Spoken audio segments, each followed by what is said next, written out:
A lot of problems here with people seeing exactly where they need to be on their deadlift setup. So let's go over this a little bit. See, okay, do I get my butt all the way down? Do I keep my butt too high? Where do I need to be at exactly?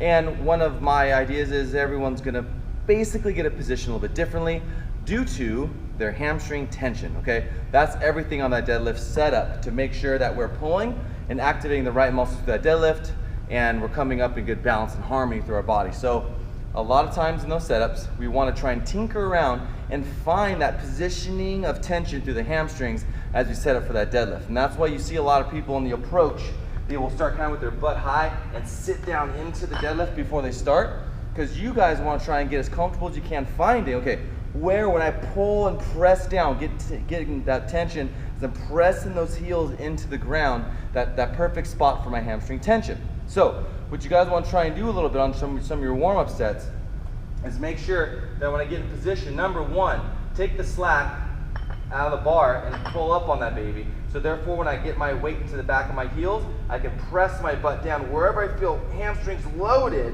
is where I want to start my position through my pull, okay?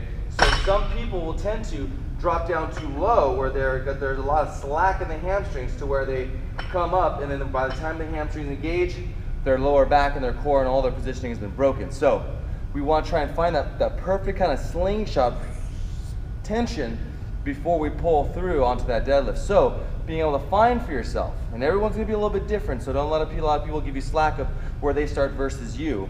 But we want to try and start with the slack out of the bar, tension up, and then we drop down until we find where the hamstring position is.